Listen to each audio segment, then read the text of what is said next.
Assalamualaikum warahmatullahi wabarakatuh. Yang kami hormati dosen pengampu mata kuliah pengantar bisnis, Ibu Erni Zulfa Arini, dan tak lupa teman-teman yang berbahagia. Di sini saya dan teman-teman akan mempresentasikan hasil diskusi kami tentang manajemen pemasaran. Sebelumnya perkenalkan, nama saya Marfatul Kumairo dengan NIM 22404059 dan teman saya Binti Khotimatul Aziza dengan NIM 22404060 dan teman saya lagi yakni Eka Miati Putri Nuriska dengan NIM 22404061. Materi yang akan kami bahas yang pertama adalah pengertian dari manajemen pemasaran, yang kedua yakni konsep pemasaran, yang ketiga yakni fungsi pemasaran, selanjutnya segmentasi pasar, dan yang terakhir adalah marketing mix. Materi yang pertama yaitu pengertian manajemen pemasaran. Manajemen pemasaran sendiri adalah merencanakan, pengarahan, dan pengawasan seluruh kegiatan pemasaran sebuah perusahaan ataupun bagian dari perusahaan. Dapat disimpulkan dari pengertian di atas bahwa manajemen pemasaran adalah sebuah rangkaian perencanaan, proses pelaksanaan, pengawasan, serta kegiatan pengendalian pemasaran suatu produk agar sebuah perusahaan bisa mencapai target secara efektif dan efisien. Materi yang kedua yaitu konsep manajemen pemasaran. Konsep manajemen pemasaran dibagi menjadi dua. Yang pertama yaitu konsep inti dari manajemen pemasaran. Yang kedua yaitu konsep umum dari manajemen pemasaran. Konsep inti dari manajemen pemasaran ini mencakup yang pertama kebutuhan, keinginan, dan permintaan. Yang kedua produk. Produk mencakup barang, jasa, dan gagasan. Yang ketiga nilai, biaya, dan kepuasan. Yang keempat, pertukaran dan transaksi. Yang kelima, hubungan dan jaringan. Yang keenam, pasar. Dan yang terakhir yaitu pemasaran dan calon pembeli atau prospek. Yang kedua yaitu konsep-konsep umum dalam manajemen pemasaran. Konsep ini dibagi yang pertama yaitu konsep produksi. Konsep produksi sendiri adalah salah satu. Konsep ini menegaskan bahwa konsumen akan memilih produk yang tersedia di mana-mana dan murah. Yang kedua yaitu konsep produk.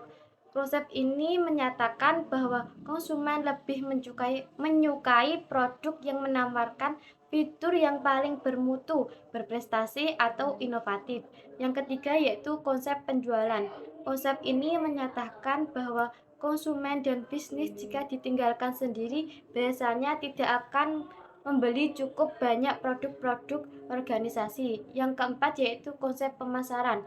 Konsep ini menegaskan bahwa kunci untuk mencapai tujuan organisasi yang ditetapkan adalah perusahaan tersebut harus menjadi lebih efektif dalam menciptakan, menyerahkan, dan mengkomunikasikan nilai pelanggan kepada pasar yang terpilih.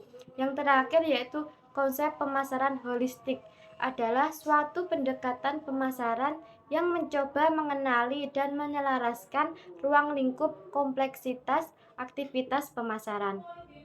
Materi yang ketiga yaitu fungsi pemasaran. Fungsi pemasaran merupakan sebuah kegiatan pelayanan atau pelaksanaan yang diusahakan dalam rangka mendistribusikan barang atau jasa. Fungsi pemasaran ini dibagi menjadi 9, yaitu yang pertama barang dagangan. Barang dagangan adalah strategi produsen untuk memastikan produknya sesuai dengan keinginan konsumen. Yang kedua yaitu pembelian. Pembelian ini tahap awalan yang sangat penting untuk keberhasilan penjualan, di mana penjualan akan berhasil jika pembelian dilakukan dengan baik sehingga menghasilkan laba. Yang ketiga yaitu penjualan.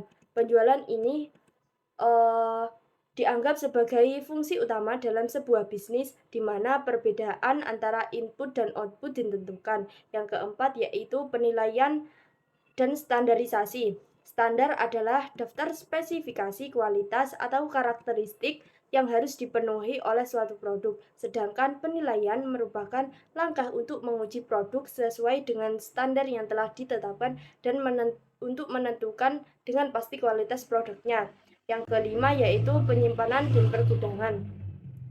adalah penyimpanan barang menciptakan manfaat waktu dengan mendekatkan waktu produksi dan waktu konsumsi. Yang keenam yaitu pengangkutan. Pengangkutan ini memberikan manfaat tempat dan waktu, sehingga merupakan layanan yang penting dalam pusat produksi. Yang ketujuh yaitu pembelanjaan. Pembelanjaan ini berkaitan dengan cara perusahaan mendapatkan uang untuk kegiatan pemasaran. Yang delapan yaitu komunikasi, di mana komunikasi ini sangat penting untuk mendapatkan informasi yang akurat dan cepat, sehingga tidak bisa diabaikan dalam bisnis, terutama dalam pemasaran.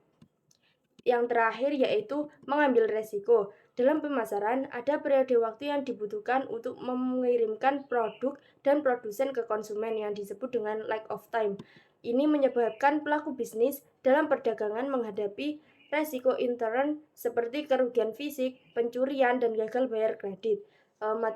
Materi yang keempat yaitu mengenai segmentasi pasar. Segmentasi pasar merupakan proses membagi pasar yang beragam menjadi kelompok-kelompok atau segmen-segmen yang memiliki kesamaan dalam kebutuhan, keinginan, perilaku, atau tanggapan terhadap program pemasaran tertentu. Segmentasi pasar ini dibagi menjadi empat. Yang pertama yaitu segmentasi geografis.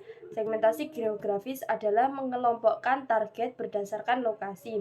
Ada beberapa faktor yang mencakup segmentasi geografis ini. Yang pertama yaitu wilayah, yang kedua kepadatan penduduk, dan yang terakhir yaitu iklim. Segmentasi yang kedua yaitu segmentasi demografis. Segmentasi geografis ini membagi populasi pasar berdasarkan faktor-faktor, di antaranya yaitu faktor usia, jenis kelamin, ukuran keluarga. Ukuran keluarga ini atau yang disebut dengan jumlah anggota keluarga. Yang keempat yaitu pendidikan, yang kelima pekerjaan, yang keenam penghasilan, yang ketujuh yaitu generasi. Yang ketiga yakni segmentasi psikografis. Nah, untuk menerapkan strategi segmentasi psikografis ini, pemasar bisa melakukan survei kepada kelompok konsumen tertentu. Dengan ini, pemasar dapat memahami preferensi konsumen terhadap produsen dan produknya. Nah, segmentasi psikografis ini mencakup yang pertama gaya hidup, yang kedua yakni kepribadian, yang ketiga yakni activities, interests, and opinions. Selanjutnya yakni segmentasi perilaku. Nah, segmentasi perilaku ini adalah cara untuk membagi pasar berdasarkan kebiasaan konsumen dalam menggunakan waktu dan uang mereka. Ada 4 jenis segmentasi perilaku. Yang pertama yakni penggunaannya, dan yang kedua loyalitas, yang ketiga manfaat, dan yang terakhir yakni kesempatan atau event. Materi selanjutnya yakni bauran pemasaran atau marketing mix.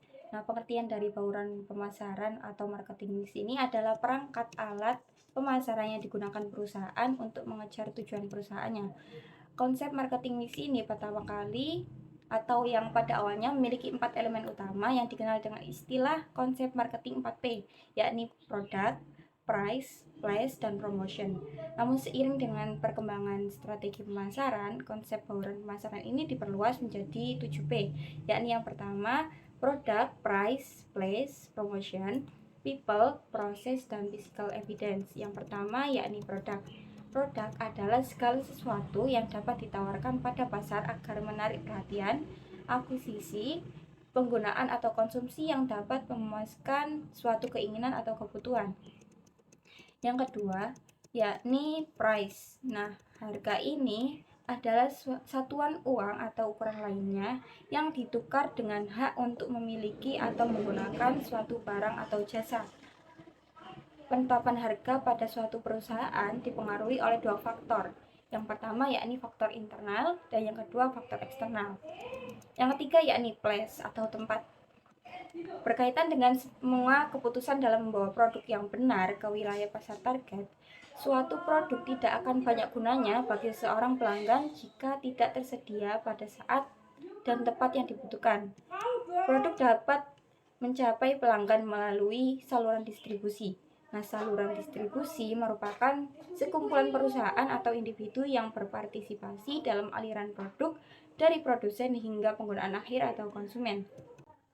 Yang keempat yakni promotion. Nah, menurut Nana, bauran promosi atau komunikasi pemasaran ini terdiri atas hal-hal berikut. Yang pertama yakni periklanan. Yang kedua yakni promosi penjualan. Selanjutnya yakni hubungan masyarakat. Kemudian penjualan personal, dan yang terakhir yakni pemasaran langsung. Yang kelima yakni people atau orang. Nah, bauran pemasaran people berhubungan dengan perencanaan sumber daya, job specification, job description, recruitment, seleksi karyawan, pelatihan karyawan, dan motivasi kerja. Nah, perencanaan sumber daya manusia ini merupakan fungsi yang pertama-tama harus dilakukan atau dilaksanakan dalam organisasi. Perencanaan SDM adalah langkah-langkah tertentu yang diambil oleh manajemen guna menjamin bahwa bagi organisasi tersedia tenaga kerja yang tepat untuk menduduki berbagai kedudukan, jabatan, dan pekerjaan yang tepat pada waktu yang tepat. Yang keenam yakni proses. Nah, sebuah strategi proses atau transformasi adalah sebuah pendekatan organisasi untuk mengubah sumber daya menjadi barang dan jasa. Tujuan dari strategi proses ini adalah menemukan suatu cara memproduksi barang dan jasa yang memenuhi persyaratan pelanggan dan spesifikasi produk yang berada dalam batasan biaya dan manajerial lain. Yang terakhir yakni physical evidence atau lingkungan fisik. Ini adalah keadaan atau kondisi yang di dalamnya juga termasuk suasana. Nah, karakteristik lingkungan ini merupakan segi paling nampak dalam kaitannya dengan situasi. Maksudnya adalah situasi dan kondisi geografi dan lingkungan institusi, dekorasi, ruangan, suara, aroma, cahaya, cuaca, peletakan, dan layout yang nampak sebagai objek. Nah, physical evidence ini merupakan lingkungan di mana suatu perusahaan memberikan layanannya dan lokasi di mana perusahaan dapat berinteraksi dengan konsumen serta berbagai komponen yang tampak dalam menunjang kinerja dan kelancaran pelayanannya. Sekian itu tadi presentasi dari kami. Apabila terdapat kesalahan kata, kami mohon maaf. Sekian, wassalamualaikum warahmatullahi wabarakatuh.